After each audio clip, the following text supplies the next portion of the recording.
Hello, everybody. How are you? Lumos is getting on my last nerve right now. Please, please, please ignore our disheveled looks. We look like we just came through the flu network, don't we? This is what happens when technology just does not want to get along with you.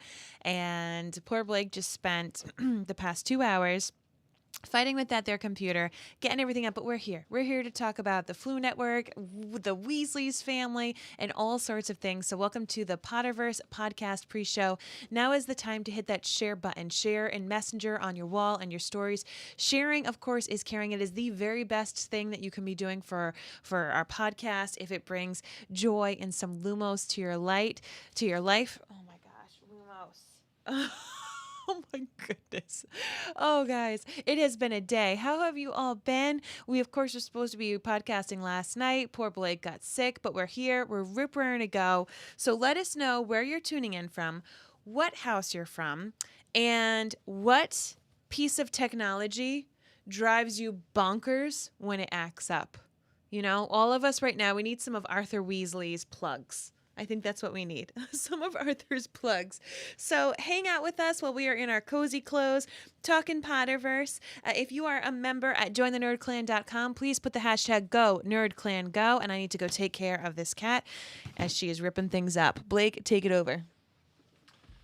Hello, everybody. Welcome. I am, as we had noted earlier, Mary noted early. I was not feeling well yesterday. I took some medicine and unfortunately took a little too much without thinking about it. And yeah, I was on Planet Zippy for a long time. Like an allotment that would have been okay had he tried that much before, but alas, he had not. So, oh, Lumos. Our cat is driving us crazy. She's driving us nuts. I don't know what her deal is. We're just... Oh, man, what a day today. What a day today. It's just bananas. Just a bananas day today. Never seems to end. All right. I promise if this is your first time watching the Potterverse, we are much more pulled together. Friends who are watching live, can you please give us some credibility? Be like, they're usually more pulled together. It's just been craziness. All right, let's get this podcast started. People are saying that their Wi-Fi routers are usually the bane of existence. Oh, yes. Oh, man. Just Amy Expecto Patronum, thank you. And Go Nerd Clan Go, and Gloria, and Heather, and Angela, and Tammy, and Aseneth. Thank you so much. Caitlin, of course. Nancy. Thank you. All everybody that normally joins us is here today, right now. Thank you so much. What a day. All right, let's make a podcast, shall we? Let's get it done.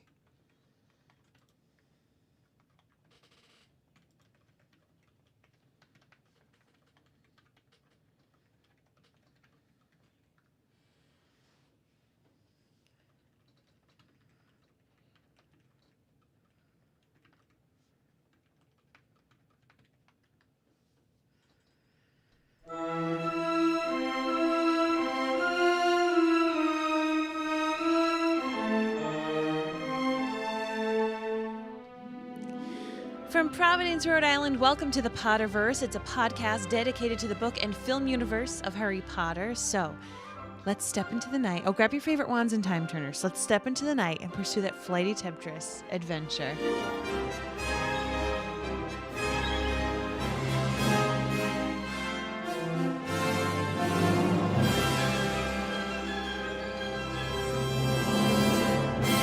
Hello, everybody, and welcome. My name is Mary Larson. My name is Blake, and I want to be as cool as Bill. Yes. I want to be as cool as Bill, man. Just long hair and dragon boots and a dragon tooth earring. And you just walk around and you got this air about you. I feel like he listens to Nirvana. But he listened to Nirvana before it was cool. Like he listened to them like when they were still just in Seattle. Okay. You know what I'm saying? Like he was into Soundgarden before they were a thing. All right. I dig it. So I wish I was as cool as Bill. Oh, I can hear Because you. Bill Weasley sounds awesome. Well, you know who thinks that you're pretty cool Who's is that? CLG Ishes. Says, great podcast on Apple Podcasts. I found your podcast last spring during COVID. I've enjoyed it so much, and I'm 58. I tried reading the first Harry Potter book when it was released because my daughter's teacher was going to read it to her third grade class. I'd heard all about the evil about it and wanted to be able to talk her through it. Unfortunately, all the weird names bogged me down, and I couldn't get past the third or fourth chapter. Oh no! This review gets cut off, so I don't get to see the whole thing.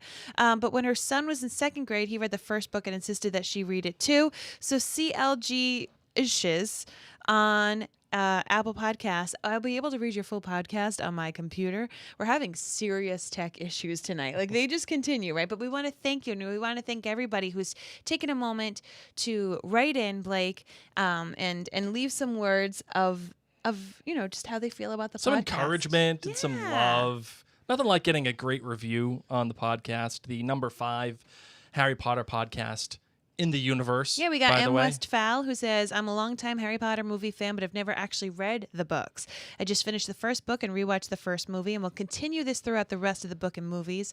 Discovered us, Maryanne Blake, early this year and love all of our podcasts. Oh, thank you. I knew I had to listen to the Potterverse since I listen to every other podcast of theirs. It's nice hearing more experienced readers and fans talk about their opinions of the chapters, as well as a good in-depth analysis. Definitely recommend. Thank you. And I just want to point out here that Asenath says on Facebook, I like that you guys are here for us almost every day, Maryanne Blake Medium. And also, we are here for you, disheveled or non-disheveled days. Oh, thank you. Love to you. Keep up the great work. Thank you, Asenath. Disheveled is seriously... Disheveled is the word of the day today. Yes. So in this podcast, though, we're going to be talking a little bit...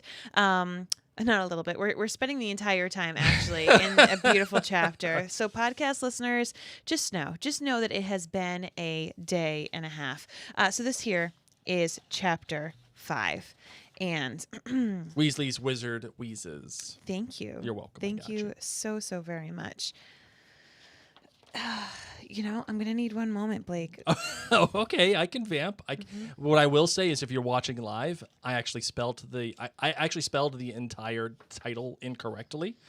I put Weasley's Wizarding Wheezes, and I put the apostrophe in the wrong place. Like, what do we do? The whole thing today is crazy. Ellen says she loves our cat. Kyle Ann says it's 115 degrees in Phoenix right now. There we go. I can't even imagine that. Don't even tell me it's a dry heat. Harry spun faster and faster, elbows tucked tightly to his sides, blurred fireplaces flashing past him until he started to feel sick and closed his eyes. Then, when at last he felt himself slowing down, he threw out his hands and came to a halt in time to prevent himself from falling face forward out of the Weasleys' kitchen fire. "Did he eat it?" said Fred excitedly, holding out a hand to pull Harry to his feet. "Yeah," said Harry, straightening up. "What was it?" Tongue toffee, said Fred brightly. "George and I invented them, and we've been looking for someone to test them on all summer." I love how Mr. Weasley's like, you guys, I got to tell your mother. And she says, she pops up from behind. Tell me what? Oh, we're going to talk about that. We're going to talk about that. But before we do, we wanted to actually take a moment to welcome you all. And if you're not yet a member at jointhenerdclan.com, this is the time to do it. This is the time to do it. We are a mom and pop shop podcast, and you get loads of perks by being a member at jointhenerdclan.com. You get extra book clubs, you get extra interactions with Blake and myself, and out of the goodness of your heart, it's just your way of saying, like, I dig you guys. You make me laugh. You keep me company. And it's for as little as $2. That's less than a cup of coffee a month. You could really help make sure that our podcast and our company keep on going. Because we love what we do and we love hanging out with you all. So, as I said, if we have brought some lumos in your time and ox, head on over to jointhenerdclan.com. All right, let's get into the show. I solemnly swear that I'm up to no good.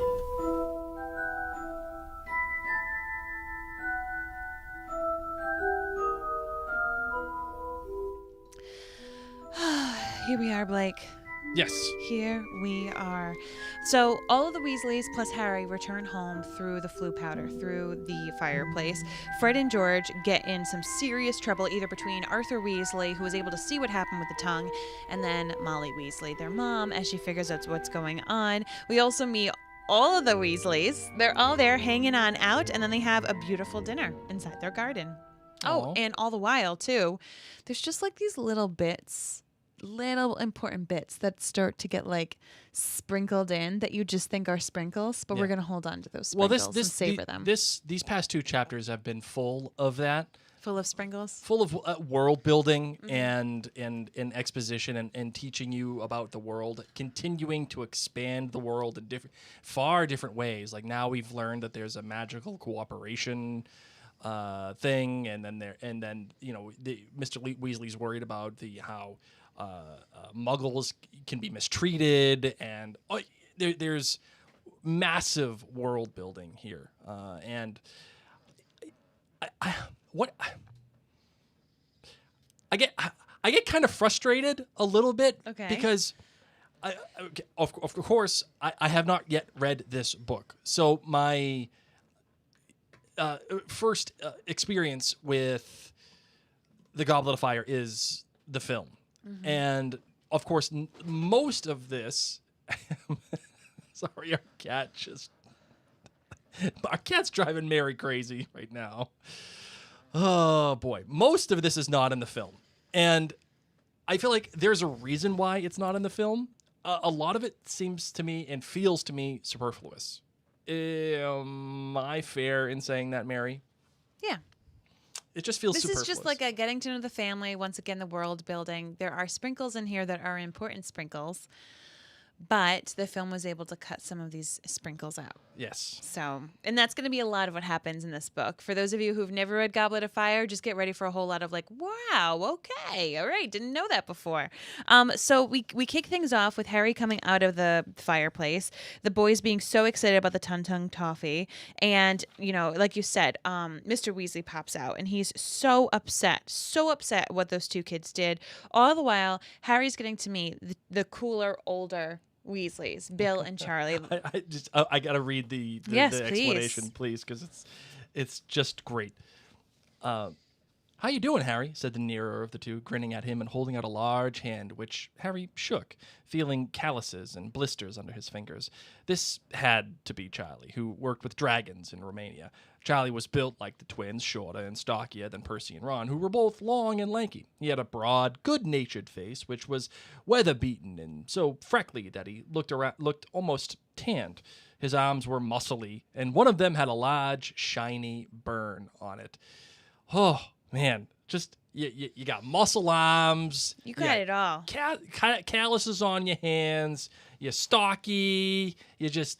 Yeah, and like, of course you work with dragons. Yeah, like you're a man. And then it goes on. Bill got to his feet smiling and also shook Harry's hand. Bill came as something of a surprise. Harry knew that he had worked for the Wizarding Bank, Gringotts, but that he had been head boy of Hogwarts and had always imagined Bill to be an older version of Percy, fussy about rule breaking and fond of bossing everyone around. However, Bill was, well, there was no other word for it. Cool. He was tall, with long hair that he had tied back in a ponytail. He was wearing an earring with what looked like a fang dangling from it. His clothes would not have looked out of place at a rock concert, except that Harry recognized his boots to be made not of leather, but of dragon hide. Oh, it's so funny because, like, when we think of bankers, we do not think of them as, like, super cool and, like, kind of edgy. And yet this is completely different. This is like treasure hunting. This is like, Oak Island version, but cool. Yeah, right. Of treasure hunting. Not a couple of nerd boy brothers, you know. And the another thing that I love is how different the physical attributes are of the Weasley brothers versus what they're like in the movies. The twins are supposed to be short and stocky. They're beaters. They're supposed to have a shorter stature, and yet in the movies we just know the Phelps twins as just being these like really strong, tall, gangly guys. You know what I mean? Right. And Ron is supposed to be the taller one of them.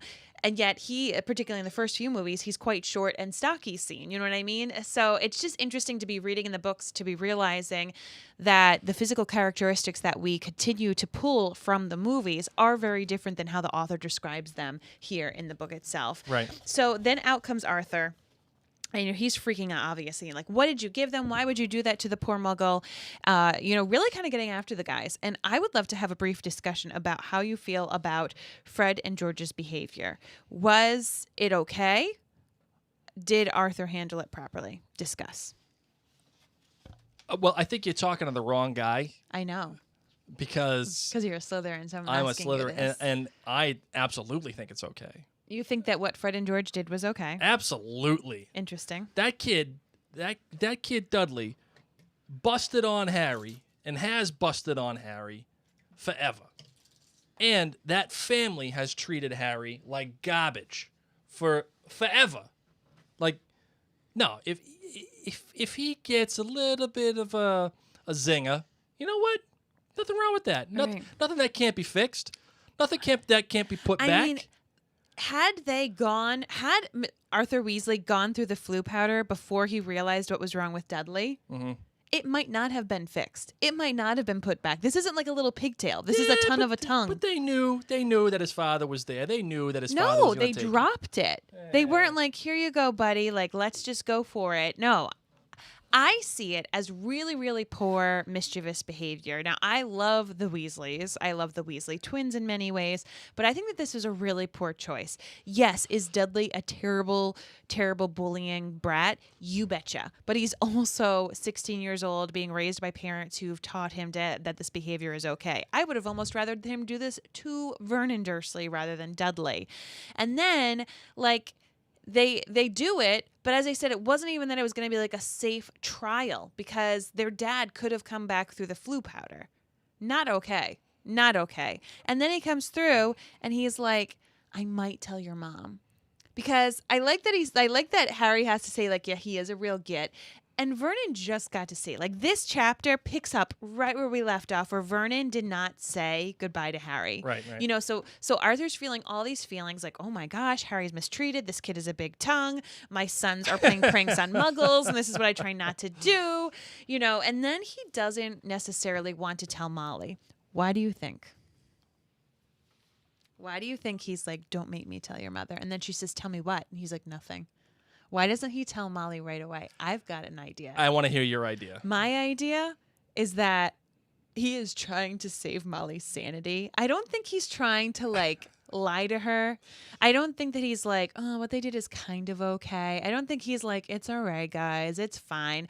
I think that Molly's got a lot on her plate. I mean, she is just a flustered woman to begin with. She's got all these kids coming in. They're all going to the Quidditch World Cup, and she has to make dinner for everybody. I mean, we read later in the chapter, everything's going wrong. She's got these joke wands laying around, and he's like, Molly is about to have a panic attack in front of Harry Potter. So where's the lorazepam? And we joke because that is something that is in this household. So if you are on anxiety medication or have panic attacks, know that it's Blake and I speak of this. Yes.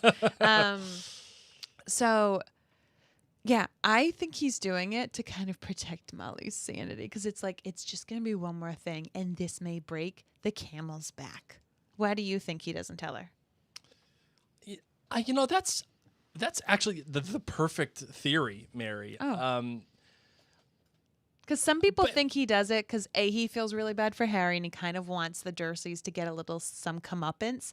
But once again, I don't think you would want to take it out on the kid. Yeah, I don't think that. You know? I don't think that he wants the Dursleys to get comeuppance. I mean, I could see why you would make that argument, but he doesn't feel like, to me, that kind of vindictive person. Agreed. He feels to me like, I don't want to tell Molly because this happened on my watch. And I told her I could take all the boys. I said I could do it. And she said, are you sure you want those twins? You don't need those twins. You just need Ron. But I said, I can handle the twins. We're good. I want to show her that I'm a I can good, change diapers. I'm a good dad. I could take care of the twins. I got a plan. I did the flu powder thing. I even got it connected. I got all these things right. But he uses that as a way to tell the boys, hey, take a hike, all right? Because if you don't, I'm going to tell your mother. And then she just happens to pop in at the exact right time. Oh my but you know what? gracious. The interaction here is really great. You dropped it on purpose, roared Mr. Weasley. You knew he'd eat it, and you knew he was on a diet. How big did his tongue get? George asked eagerly. It was 4 foot long before his parents would let me shrink it. That's like your arm. That's longer than your arm. That's like your leg. I know. It's longer than your leg. Harry and the Weasleys roared. Our kids with... are 4 feet tall. Harry and the Weasleys roared with laughter. It isn't funny, Mr. Weasley shouted. Part of me thinks when he says it isn't funny, he's also kind of smirking at the same time. Like, you know that time when your kid does something funny and it ain't right, but you know it's funny? On the flip side, Fred and George, I think, have gotten on their nerves all summer. That's like, how could they not? I would agree. I mean, they've been trying all these different jokes and stuff. I just love it. It isn't funny, Mr. Weasley shouted. That sort of behavior seriously undermines wizard-muggle relations. I spent half my life campaigning against the mistreatment of muggles and my own sons. We didn't give it to him because he was a muggle, said Fred indignantly. No, we gave it to him because he's a great bullying git, said George. Isn't he, Harry? Yeah. He is, Mr. Weasley, said Harry earnestly. That's not the point, raged Mr. Weasley. You wait until I tell your mother. Oh, man. You know, so these boys, Fred and George, they've been working on this stuff all along. And it goes back to that question that we've had about underage wizardry rules when you are living in a wizarding house. And I really think it's only for Muggle-raised kids. Because these guys have been having explosions. They've been trying out stuff. So they've been doing magic all summer long, all year long. And had they had the same qualifications, the same restrictions that Harry has on his house, they'd have been getting notes from the Ministry of Magic left and right. But instead, it's just more of a nuisance for the family that keep hearing explosions. And of course, Mrs. Weasley has to keep picking up like trick wands and everything. So it's just a nuisance. Do you get a sense that Molly just really doesn't like the Weasleys wizarding Wheezes because it's not what she expects from her children? Like Bill and Charlie, they got these good jobs. Percy is, as much of a dingus as he is, he's got like a relatively good job. And when you're an entrepreneur and your family are not entrepreneurs, it is very hard for them to understand what it is that you do. I mean, Blake and I can speak to this personally, being podcasters, and I have my makeup company. Mm-hmm. Our parents have no idea what we do, and they don't understand it. And they're like, wait a second. So this is like your thing? My dad still calls it blogging. You got that blog that you're doing. No, sorry. That was when he was talking to me. So I think it comes more from the fact that like Molly, Molly's family doesn't have a lot of money. She thinks of the jobs that usually in society do bring about fiscal stability. She's been able to see what has happened for her 3 eldest boys where they've gotten very respectful jobs, just in your normal way of work. And here come Fred and George, who act up a lot. I mean, they get in trouble a lot. They are not getting great grades, and then they're trying to make all this joke stuff. And to her, she sees this as just like tomfoolery. You know what I mean? It completely baffles her. It makes me think of like, there was this kid that I taught years ago. For those of you who don't know, I am a certified music teacher, and I taught for several years. And one of the kids that I taught was not an A+ student. Great personality, super fun, really outgoing, and was really big into skateboarding. And his job now, he is sponsored by like longboard skateboards, and he like skateboards down massive hills and has like GoPros, and people follow him in a car. Oh, wow. And he like skateboards for his job. Whoa. For these companies, like to either be caught on video or to try boards out or whatever. And it just goes to show you that it's like, I worried about this kid when he was in school, because I'm like, man, he's just like so great, but like I don't know what his thing is gonna be. And he found his thing and he leaned into it. So, I don't think that Molly had that foresight. Mm-hmm. I think if this was happening nowadays where people are questioning the necessary nature of people going to college, you know? Yeah. People are sitting there saying, well, all these people went to college and they're not even doing anything with those degrees, or all these people who didn't have degrees get the same jobs, if not better. You know, I think that Molly may be thinking about it differently. Do you feel like this is like the one time that Molly may not have been the best mom? Because she's suggesting, like, the boys, they need to go into the Ministry of Magic like their father, and all they're doing is just screwing around with jokes. No, I don't think that she's not being a bad... I wouldn't say she's being a bad mom. Yep. I think all she's seeing... Well, bad moms them, is heavy, I agree. But just like not... But like all she does from these kids is get letters from the school complaining about them. They're making explosions in a mess in her house. They pull pranks on her. They helped Ron get Harry. Like they just do bad stuff. They're bad kids. They're doing hood rat things. So she wants them out. I think she's nervous that they're going to be moochers. She's like, oh my gosh, they want to open a joke shop. They're going to live here till they're 50. Like, I just want to get rid of them. Get a job that actually pays the bills. Get out of here.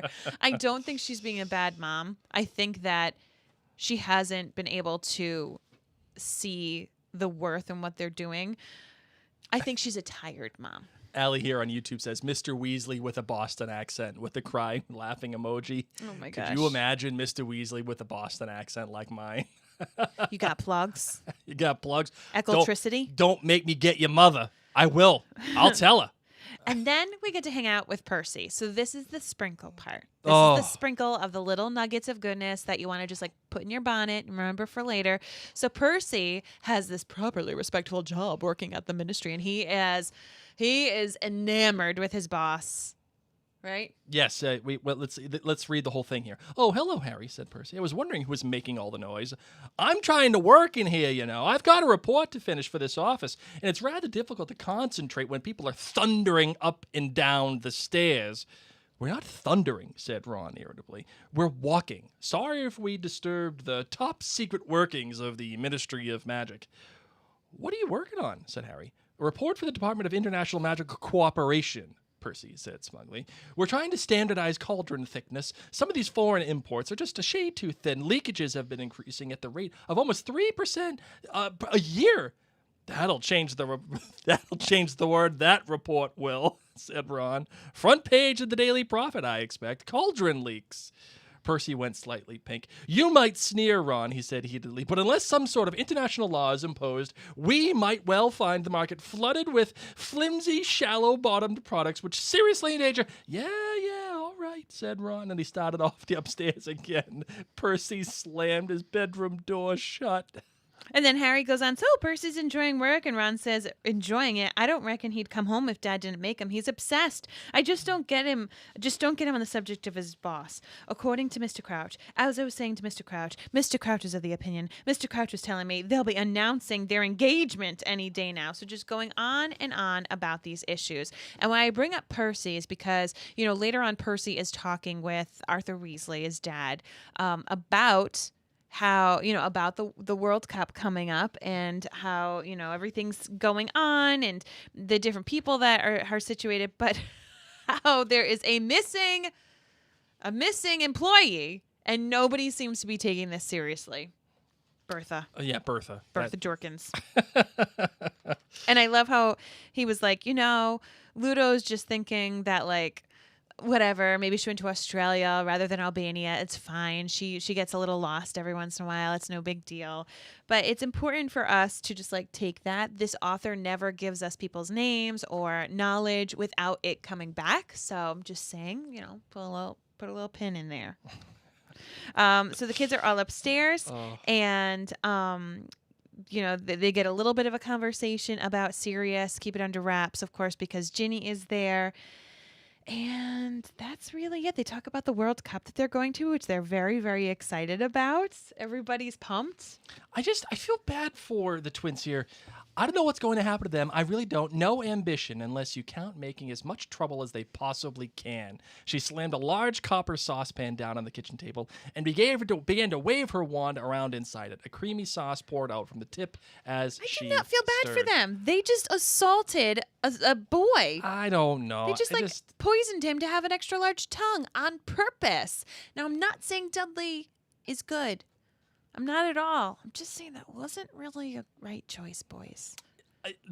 Try it out on yourself, Fighter George. Ultimately, what I like here most is that we are getting a real sense of the Weasleys and how they do interact with each other. The one question that I really have, though, is Molly's making dinner. We got magical things going. Plates are going and things are getting poured. And then she's stirring around and cream is coming out of her wand.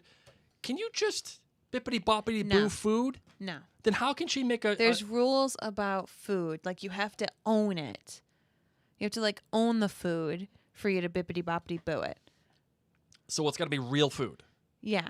You like can't she probably had, like, that cream in her fridge, but then could bippity-boppity-boo the cream from her wand right into the pot.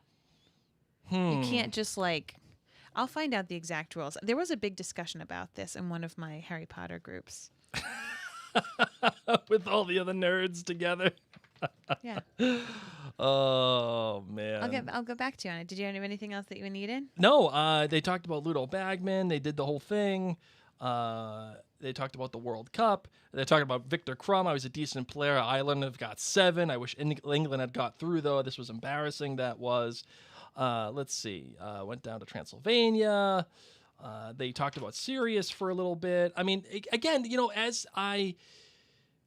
Okay, so there is a law. Sorry. No, go ahead. Go. It is called Gamp's Law of Elemental Transfiguration. Food is one of the principal elements that cannot be created from nothing. So it's more of a conjuration thing. So they need to be, food could not be outright created from nothing. It could be multiplied if one of the food was already there. It could be enlarged, or the food could be summoned if the person knew the exact location, was fairly sure that the food was still there. In addition, while good food could not be conjured, consumable things such as sauces, wines, and potable water could be. Oh, so the sauce could be conjured, as they were not particularly nutritious substances. Creatures could be conjured, such as snakes and birds. Interesting. So if it was like if it's a sauce or wine or maybe some salt and pepper, you can bippity-boppity-boo that. Okay. That's like, you can't bippity-boppity-boo a potato. No. But if you already had a potato, you could multiply it. You could engorge it. I said that. Sorry, you just walked right into it. You walked right into it. That's what she said. Oh, man, that was good. Karen asks, where does Mary find all these wizarding rules? I'm in like so many different like Harry Potter groups and stuff, so I just search like food spells.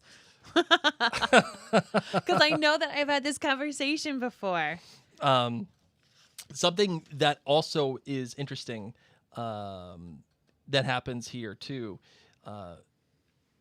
He suddenly remembered the reason he had written to Sirius and, for a moment, was on the verge of telling Ron and Hermione about his scar hurting again and about the dream which had awoken him.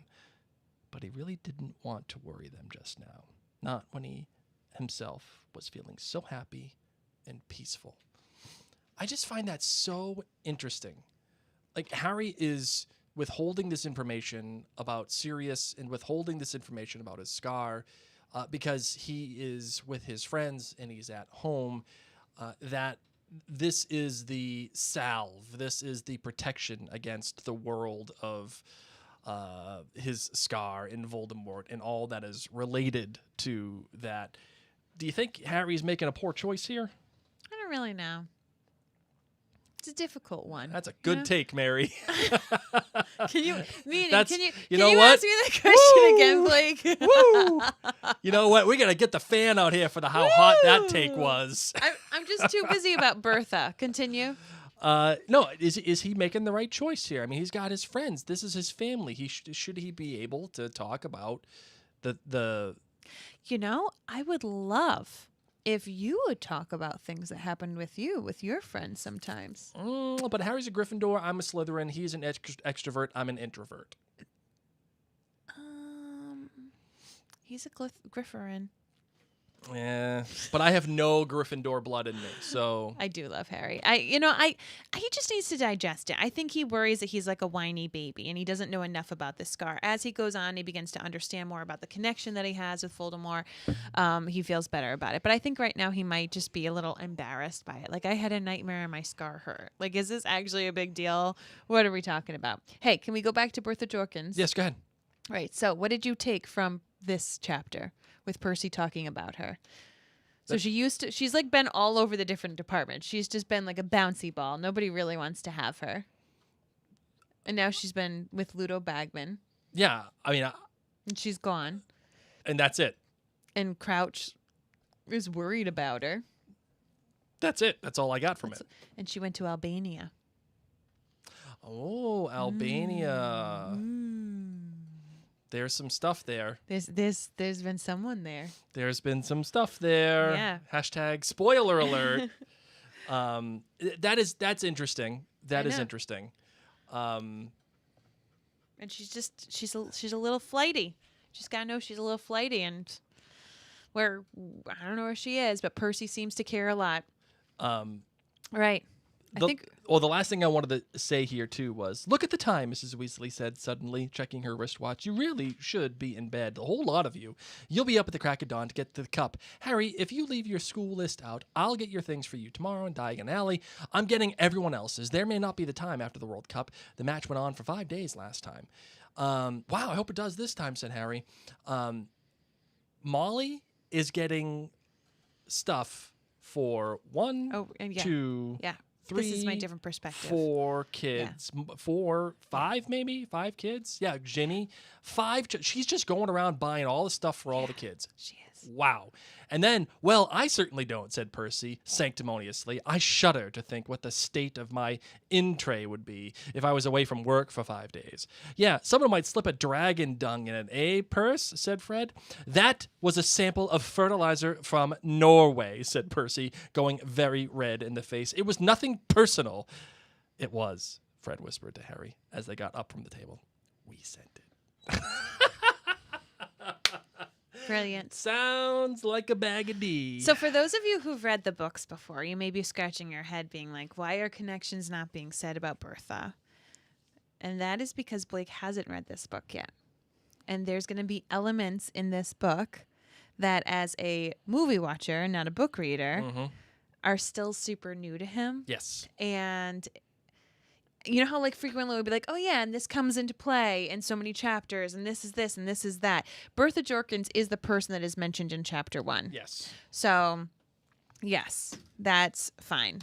But just, as I said, put a little pin in that, Blake. Put a pin. I want to talk about it, but I can't. But those of you who've read the books, you all know.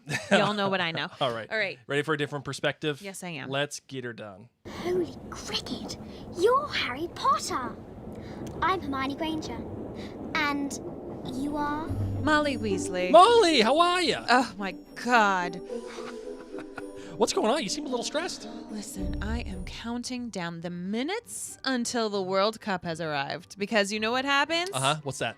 I'm free. Hand me a sock, because I am as free as a house elf, baby. My whole family. Yeah. I'm pretty much Kevin McAllister. Like I'm home alone. I'm gonna wake up tomorrow because they have to wake up wicked early. They Yeah, have sure. to wake up at like 3 a.m. or something, or maybe not that early. That's Cedric Diggory. He has to wake up that early, but nonetheless, they're waking up really early. I'm gonna sleep in. And right now, I'm gonna wish that I wake up and my family disappears, and I'm gonna wake up, and they're gonna be gone. And I'm gonna bippity boppity boo the most luscious dessert, and then my job, air quotes, this weekend is to go shopping. Yeah. Everyone's like, oh, poor Molly. She has to go pick up everyone's stuff. Yeah, do you know what? You know what we do? You know what us mamas do? You Amazon We it. Amazon it. I wrote to Flourish and Blots, said I've got these many kids in this class, just put in a box for me. My husband thinks it's going to take me 3 days to get like the robes, all this kind of stuff. The Why wouldn't it? Normally Flourish it would. and Blots, man. Amazon Prime. We already got that taken care of. Florian Fortescue, he already knows. I've got a 2 p.m. like standing arrangement for the next 3 days. Yes. I'm going to be going to Madame Malkin's, getting getting fit for a new robe. Oh. I'm really, really excited about it. So I'm just going to treat myself, maybe get a mani-pedi. Treat Seriously, yourself. I'm just going to window shop. I might meet up with a friend or two. Oh, you're going to have some wine? I mean, yeah. Yes. I get to do whatever I want. I'm literally going to be Kevin McAllister with Florian's ice cream on the bed, jumping up and down, eating it, shoving it all in my face, watching trash TV, even though I don't even know what trash TV is. But I'm going to live my best life. So I know that there's many people who've been like, oh, Molly, oh, Molly, oh, Molly. Yes, my life has been hellacious. I just had to spend a summer with my sons. Brutal. And my daughter, who bless her heart. But like something is up with Fred and George. I think it's hormones. They're bananas. I just can't. And then All my the other jokes. kids I came heard they home, want to open up a joke shop. and everyone smells. Like everyone's like, oh, poor you. You have so many men. Yes. And do any of them wear deodorant? I don't think so. So I'm going to live my best life. What's your water bill like? That's the question. I don't. Like, listen, I'm on vacation, okay? I'm taking a nap. I'm waking up, and I'm going to wish that my family disappears. you don't want to do butterbeer. You want to know why? It bloats. Stick with the wine. You mind your own business. I can bloat however I want to bloat. No, I'm not saying you shouldn't blow. I'm just saying in order to consume more alcohol. No, it's not. That's you're not my gonna goal. You're gonna want the my wine. goal is ice cream. Have you not heard me? You get your priorities straight. I got mine. All right, end scene. All right, we got some emails here, and let's see what we got. Oh, Mail's here. Of course, if you are watching us live, the question that you would like us to ask, put it in the comments section. Even if you already wrote it, rewrite it here. Rewrite it. And whatever the platform that you're on, whether it is Instagram, YouTube, Twitter, or Facebook, write the question with a lightning bolt emoji right in front of it. And, of course, if you're listening to this in the podcast app, you are not alone. It's okay. You can send us a question. Just email us at MaryanneBlakeMedia@gmail.com or just go to MaryanneBlake.com, hit that contact button, and you'll see a way to write us an email that will go straight to my inbox. And I will read your email and put it in the episode. Marvin, here's the first email. Dear Maryanne Blake, my name is Brooke, and I've been listening to the Potterverse almost every single day at work since January, and I finally caught up to the latest episode. I'm excited to hopefully join in live for the next episode. Brooke, I hope you are here. I started listening to the Potter audiobooks for the first time after being a movie lover for years when I first went back and forth after COVID last summer, and once I finished, I wanted more, which is when I found your podcast on Spotify and completely fell in love. Now I'm a proud member of the all-powerful #NerdClan, and I'm even starting to listen to the MCU Diaries as well, and she cannot wait to listen to the first episode of Loki. By the way, go check out the MCU Diaries. The first episode analysis of Loki is out, and I will tell you, it is amazing. Thank you guys, she says, for being so basically... for keeping her company at her morning shifts at work and truly being the Lumos in time of Nox. Keep being awesome. Well, thank you, Brooke. I know that's not necessarily a question, but that was just some kind words that I wanted to share that was written to us because that means a lot, man. It really means a lot. Yeah. This one comes from Lacey. She says, what happened to the Dursley family after Harry moved out? Did they become nicer since the Horcrux inside Harry was no longer around them? Was Harry right? Would Fred and George have told Dumbledore if they knew anything? What do you think, Mary? Did the Dursleys become nicer once Harry moved out? I believe yes. Like once he leaves for school, I do think that they're a little nicer. I think that they're having to be around a Horcrux for eternity does do damage to them. Yeah, you think the Horcrux of it all does Yeah. Then why don't the other wizards become Dursley-ish?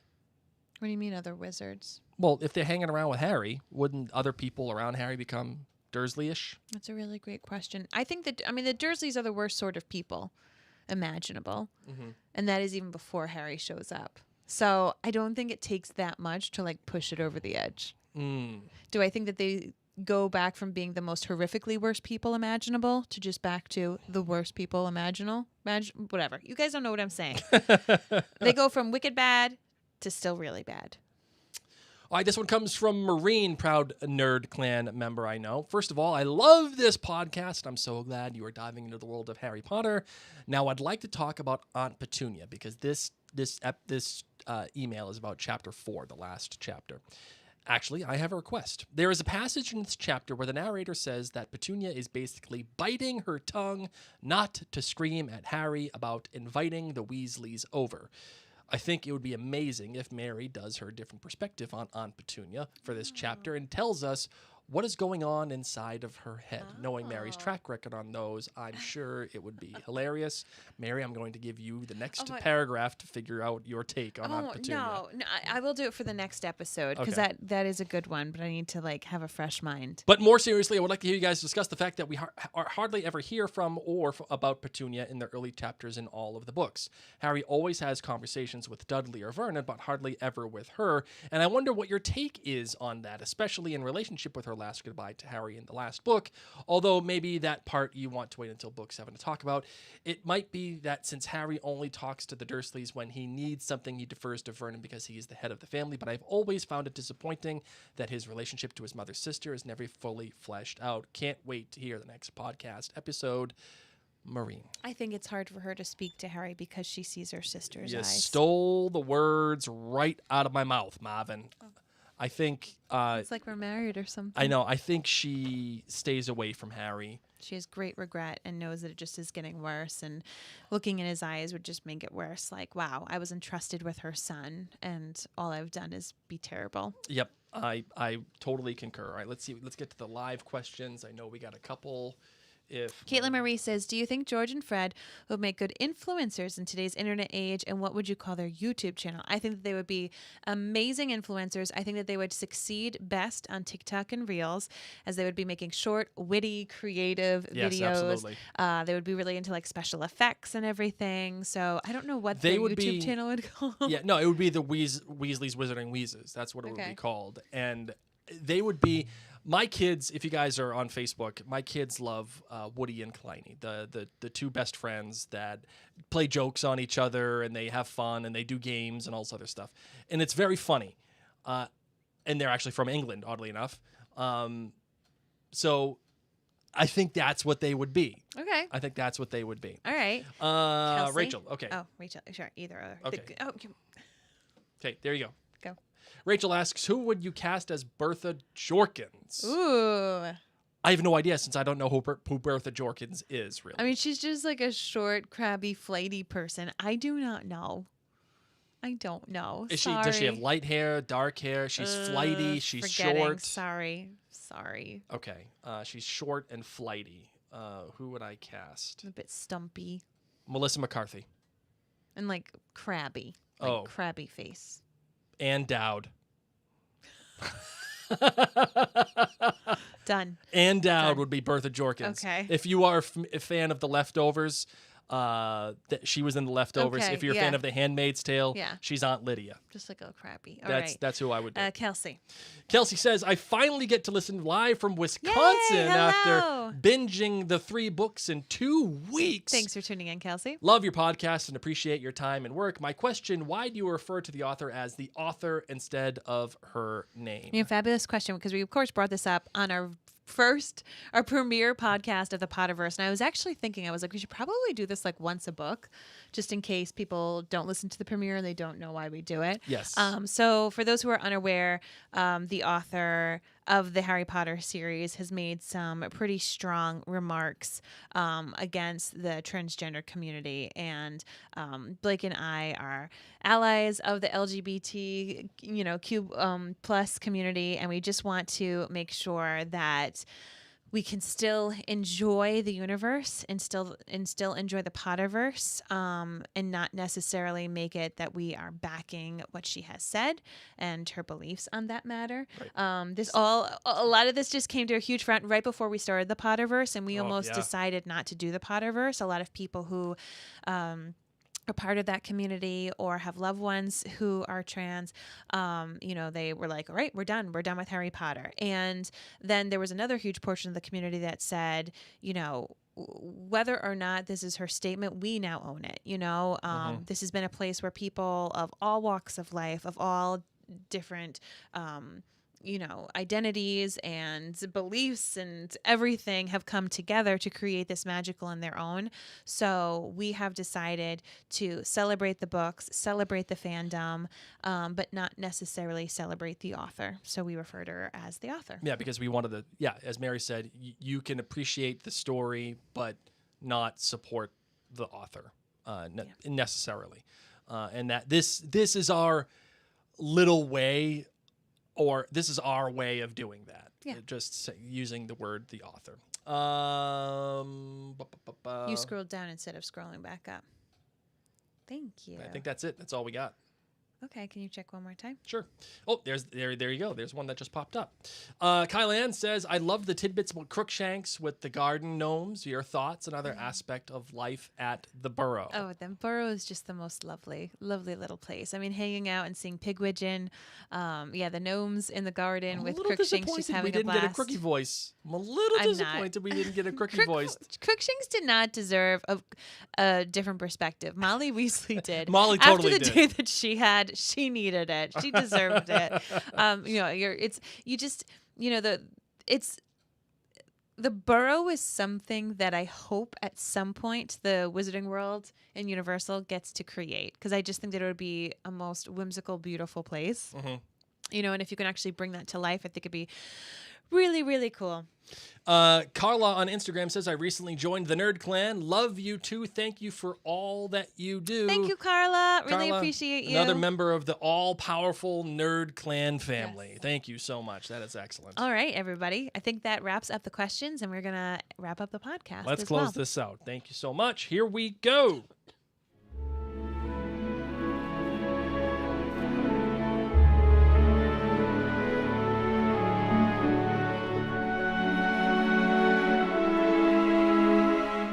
Everybody, thank you for putting up with this podcast, which is a little more disheveled than we usually are. But as I said, just picture Blake and I coming out of the fireplace covered in powder and soot powder and soot and being a little disheveled. I'm using my kid's mouse yes. from his computer. It's like half the size of my pointer finger. We've had a day, so we appreciate you spending some time doing some Lumos in a time of Nox. And as I said in the beginning of this podcast, if this has brought you joy, truly, truly take a moment and think about joining us at jointhenerdclan.com. Every single patron truly makes a difference for Blake and I. This is my full-time job. It's what I do to help support and put food on the table for our kids and pay for the website fees and everything. So Blake and I love this. It is a labor of love that we enjoy bringing out to the world. So if you can spare it and you want to join thenerdclan.com, you can head on over there. And of course, go to maryandblake.com as well. Check out all the great podcasts, including the MCU Diaries and also the newly established Last Kingdom with Mary and Blake. On that note, my name is Mary Larson. My name's Blake. Mischief managed.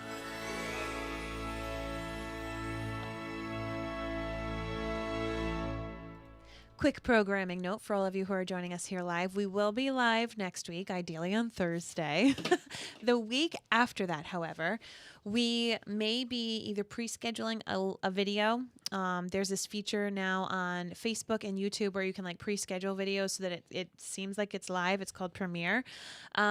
Blake and I and our kids were going to be at a lake house, and we just do not know what the Wi-Fi situation is going to be like. But what we can do is pre-schedule this live and actually be in the chats with you all. So that is kind of what we're thinking we're going to do, is pre-record that chapter and then have it scheduled to go live at 8 o'clock or 8:15 p.m. I'll let you know in the text for 2 Thursdays from now. So I believe that will be July 1st. And we're going to try it out. We're going to see how it works. But with this, as I said, it means that it kind of plays live, so we're all watching everything at the same time. We can still be commenting together, and it means that Blake and I can be on our phones commenting along with you. Even though we won't be live in our studio, it'll look like we are. It'll look just like this. Yeah, we just don't know what the Wi-Fi situation was going to be like. So we thought, okay, do we just skip a week? But we can still do it, and we can still be part of the community and still chatting with you all. So we think that that's how we're going to do it. We'll see. We'll see how it all goes. Good. We have yet to try it. But Allie says the premiere thing works well for another YouTube channel I follow. So that is good. Yeah, because we can do it on YouTube and on Facebook at the same time. So that is what we're thinking we're going to try for the week that we are away, which is going to be so nice. Oh, We need it. It'll be much needed. Yes. So much needed. everyone, thank you so much. I hope that the explanation of why we have chosen to call the author makes sense, particularly here in the month of June. We want to make sure that we are strong allies for our friends, and this is the way that we have chosen to do it, to still soldier on and love the community that Harry Potter has brought to us. Yeah, and for respect all of the you. story, love the community, and not align ourselves with the author. Yeah. All right, everybody, have a great night. Thank you. Keep yourselves safe, and we will talk with you soon. Bye, everybody. Blake's going to use that little mouse to turn off the live. If it will work. It's like this big. There we go. All right, thank you.